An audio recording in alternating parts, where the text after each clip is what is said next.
नमस्कार मंडळी, या व्हिडिओमध्ये आपण भूगोल या विषयातील अतिसंभाव्य प्रश्नांचा संच पाहणार आहोत. सर्व स्पर्धा परीक्षांसाठी हा व्हिडिओ उपयुक्त असणार आहे, त्यामुळे स्टार्ट टू एंड पर्यंत व्हिडिओ जरूर पहा. प्रश्न आहे, कोकण रेल्वे मार्गावरील सर्वात लांब बोगदा कोणता आहे? या प्रश्नाचे योग्य उत्तर आहे ऑप्शन क्रमांक 1, करबुडे बोगदा. करबुडे बोगदा हा रत्नागिरीला आहे आणि हा कोकण रेल्वे मार्गावरील सर्वात लांब बोगदा आहे आणि फक्त कोकण रेल्वे मार्गावरीलच नाही तर आशियातील देखील सर्वात लांब बोगदा हा आहे. याची जी लांबी आहे ती आहे 6.45 किलोमीटर. आणि आता जे उरलेले दोन आहेत, नातूवाडी बोगदा आणि पेडणे बोगदा. नातूवाडी बोगद्याची जी लांबी आहे ती आहे 4.8 किलोमीटर आणि जो पेडणे बोगदा आहे त्याची लांबी आहे 1 किलोमीटर. प्रश्न आहे, भारतातील सर्वात उंच पर्वत शिखर कोणता आहे? इथे आपल्याला लक्षात ठेवायचं आहे, आपल्याला भारतातील विचारलेलं आहे.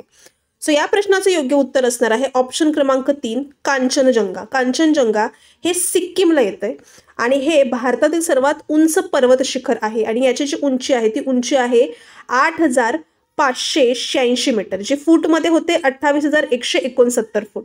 त्याच्यानंतर माउंट एव्हरेस्ट हे जे शिखर आहे हे येतंय नेपाळला आणि हे जगातील सर्वोच्च शिखर आहे. याची उंची आहे 8,848 मीटर. त्याच्यानंतर आहे केटू शिखर, त्यालाच म्हटलं जातं गॉडविन ऑस्टिन शिखर. हे काश्मीरच्या काराकोरम पर्वतरांगेमध्ये आढळतं आणि हे माउंट एव्हरेस्ट नंतरचं जे आहे दुसरं सर्वोच्च शिखर आहे. याची उंची आहे 8,611 मीटर. त्याच्यानंतर जे नंदादेवी शिखर आहे हे उत्तराखंडला आहे आणि याची उंची आहे 7,817 मीटर. भारतातील विचारले म्हणून भारतातील आहे कांचनजंगा आणि जर जगातील सर्वोच्च शिखर विचारलं तर मग ते येते माउंट एव्हरेस्ट. कोणते शिखर प्रामुख्याने आर्कियन खडकात आढळतं? या प्रश्नाचं योग्य उत्तर आहे लोह खनिज. लोह खनिज हे प्रामुख्याने आर्कियन खडकांमध्ये आढळतं. भारतातील कोणत्या राज्यामध्ये लोकसंख्येची जी घनता आहे ही सर्वात कमी आहे? आपल्याला भारताबद्दल विचारलेलं आहे आणि घनता सगळ्यात कमी विचारलेली आहे. या प्रश्नाचं योग्य उत्तर आहे ऑप्शन क्रमांक ए, सिक्कीम. सिक्कीममध्ये भारतातील सर्वात कमी लोकसंख्येची घनता आहे. तिथे प्रति चौरस किलोमीटर फक्त 86 लोक आहेत. ताडोबा राष्ट्रीय उद्यान कोठे आहे? ताडोबा राष्ट्रीय उद्यान आहे चंद्रपूरला. चंद्रपूर येथे ताडोबा राष्ट्रीय उद्यान आहे आणि याची स्थापना झालेली आहे 1955 साली. याचं क्षेत्र किती आहे? त्याचं क्षेत्र आहे 115.14 किलोमीटर. महाराष्ट्राच्या एकूण क्षेत्रापैकी 3/4 भागात कोणती मृदा आढळते? 3/4 भागात महाराष्ट्राच्या एकूण क्षेत्रापैकी कोणती मृदा आढळते? तर याचं योग्य उत्तर आहे रेगूर मृदा.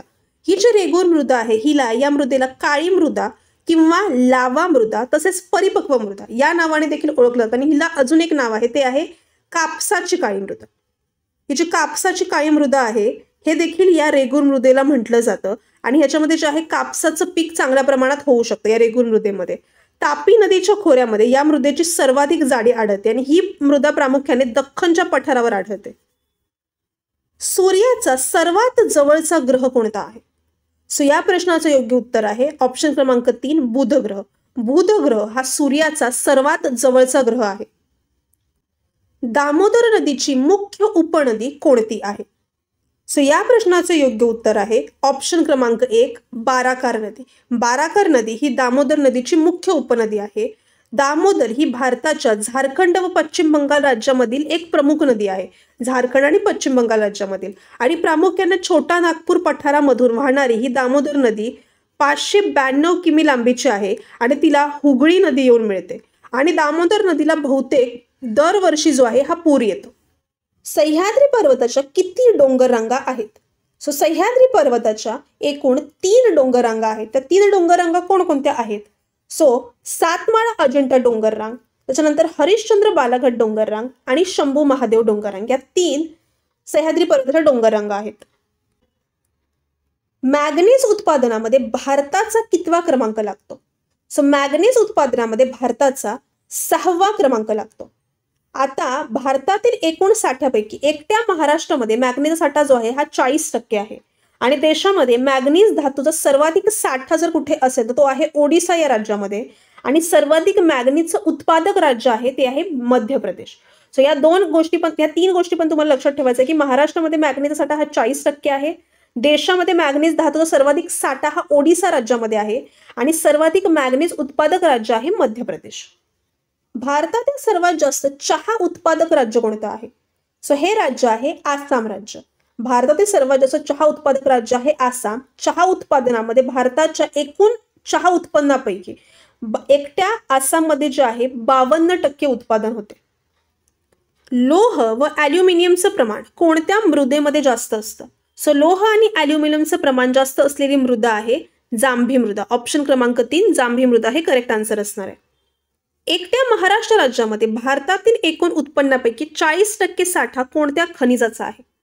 सो या प्रश्नाचं योग्य उत्तर आहे ऑप्शन क्रमांक 2 मॅग्नीज. एकट्या महाराष्ट्रामध्ये 40% साठा हा मॅग्नीजचा आहे आणि सोबत लोह खनिज, बॉक्साईट आणि क्रोमाईटचा साठा किती आहे? तर बॉक्साईटचा साठा आहे 21%.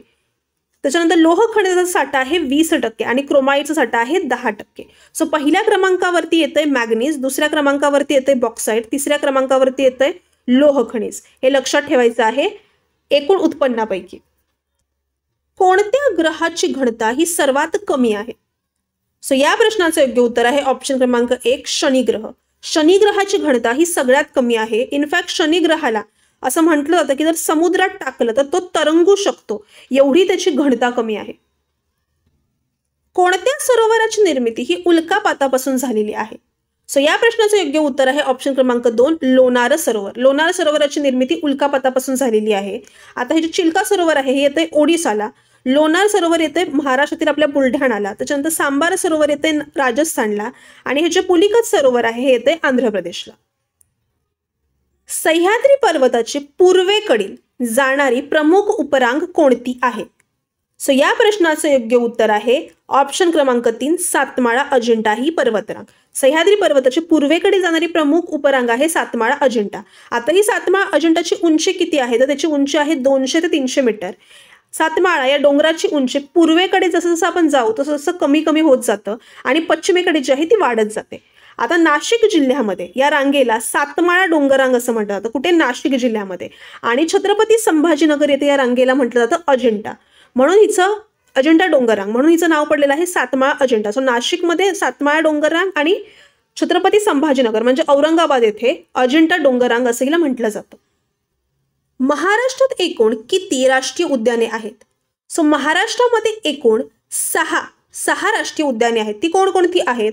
तर गुगामल राष्ट्रीय उद्यान आहे अमरावती येथे, त्याच्यानंतर पेंच राष्ट्रीय उद्यान आहे नागपूर येथे, चांदोली हे राष्ट्रीय उद्यान आहे 4 जिल्ह्यामध्ये या चांदोली राष्ट्रीय उद्यानाचा विस्तार झालेला आहे. ते कोणकोणते जिल्हे आहेत? तर सातारा, सांगली, कोल्हापूर आणि रत्नागिरी या 4 जिल्ह्यामध्ये चांदोली राष्ट्रीय उद्यानाचा विस्तार झालेला आहे. त्याच्यानंतर येथे नवेगाव राष्ट्रीय उद्यान जे येते गोंदियाला, ताडोबा राष्ट्रीय उद्यान जे येते चंद्रपूरला, संजय गांधी राष्ट्रीय उद्यान येते बोरिवलीला. सो अशा प्रकारे हे 6 राष्ट्रीय उद्याने आपल्या महाराष्ट्रामध्ये आहेत. मांगीतुंगी लेणी कोठे आहेत? सो मांगीतुंगी लेणी आहेत नाशिक येथे. नाशिक येथे मांगीतुंगी लेणी आहेत. महाराष्ट्रातील ऊर्जा साधन संपत्तीचे किती प्रकार पडतात? सो महाराष्ट्रातील ऊर्जा साधन संपत्तीचे प्रकार पडतात 2. ऑप्शन क्रमांक 4 हे योग्य उत्तर असणार आहे. 2 प्रकार कोणकोणते आहेत? तर पारंपरिक ऊर्जा साधन संपत्ती आणि अपारंपरिक ऊर्जा साधन संपत्ती हे 2 प्रकार महाराष्ट्रातील ऊर्जा साधन संपत्तीचे पडतात. कोणती नदी भारताची जीवनरेखा म्हणून ओळखली जाते? सो गंगा नदी ही भारताची जीवनरेखा म्हणून ओळखली जाते. गंगा नदी ही दक्षिण आशियातील भारत आणि बांगलादेश या 2 देशातून वाहणारी एक महत्त्वाची अशी नदी आहे आणि गंगा नदीची लांबी किती आहे? तर तिची लांबी आहे 2525 किलोमीटर. तिचा उगम जो आहे हा भारतामध्ये उत्तराखंड राज्यातील हिमालय पर्वतातील गंगोत्री येथे होतो. सांस्कृतिक, आर्थिक, धार्मिक महत्वामुळे जे आहे गंगा नदीला भारताची जीवनरेखा म्हणून ओळखलं जातं. महाराष्ट्रातील पहिलं राष्ट्रीय उद्यान कोणतं आहे? सो महाराष्ट्रातील पहिलं राष्ट्रीय उद्यान आहे ताडोबा राष्ट्रीय उद्यान. भारतातील आणि आशिया खंडातील पहिला अणुऊर्जा प्रकल्प कोणता आहे? भारतातील आणि आशिया खंडातील पहिला अणुऊर्जा प्रकल्प आहे ऑप्शन क्रमांक 4 तारापूर अणुऊर्जा प्रकल्प. हा जो तारापूर अणुऊर्जा प्रकल्प आहे हा कुठे आहे? तर हा आहे पालघर जिल्ह्यात. पालघरमधील बोईसर जवळ हा तारापूर अणुऊर्जा प्रकल्प आहे आणि या प्रकल्पाची स्थापना झाली होती 1 एप्रिल 1969 ला. भारतातील कोणते राज्य उगवत्या सूर्याची भूमी म्हणून ओळखलं जातं? सो या प्रश्नाचं योग्य उत्तर आहे ऑप्शन क्रमांक 1 अरुणाचल प्रदेश. अरुणाचल प्रदेशला उगवत्या सूर्याची भूमी असेही म्हटलं जातं. का म्हटलं जातं तर अरुणाचल प्रदेश जो आहे हा भारताच्या पूर्वेकडील भागात असल्यामुळे देशामध्ये पहिला सूर्योदय हा अरुणाचल प्रदेशमध्ये होतो आणि म्हणून त्याला उगवत्या सूर्याची भूमी असेही म्हटलं जातं. भारतातील सर्वात मोठे सरोवर कोणते आहे? सो या प्रश्नाचं योग्य उत्तर आहे ऑप्शन क्रमांक 4 वेबनाड सरोवर. वेबनाड सरोवर जे आहे हे केरळला येते आणि हे भारतातील सर्वात मोठं सरोवर आहे. त्याच्यानंतर ऑप्शनमध्ये ते वुलर सरोवर. सो हे वुलर सरोवर आहे जम्मू काश्मीरला. त्याच्यानंतर चिल्का सरोवर जे आहे हे आहे ओडिशाला आणि हे जे सांबर सरोवर आहे हे आहे राजस्थानला. पुढचा प्रश्न आहे महाराष्ट्राच्या पठारावर, जे महाराष्ट्र पठारावरती नाही आहे ऍक्च्युली, हे महाराष्ट्र पठार आहे. महाराष्ट्र पठार चुकून ते महाराष्ट्राचे झालेलं आहे आणि त्यालाच दख्खनचं पठार असं देखील म्हटलं जातं. सो महाराष्ट्र उर्फ दख्खनच्या पठारावर कोणती मृदा आढळते? सो या प्रश्नाचं योग्य उत्तर आहे ऑप्शन क्रमांक 3 काळी मृदा. त्यालाच रेगूर मृदा असंही म्हटलं जातं. आपण थोड्या वेळापूर्वीच्या याची माहिती पाहिलेली आहे की रेगूर मृदेलाच काळी मृदा असंही म्हटलं जातं आणि ही दख्खनच्या पठारावर आढळते. कोणामुळे पृथ्वीचे उत्तर आणि दक्षिण असे 2 समान भाग होतात?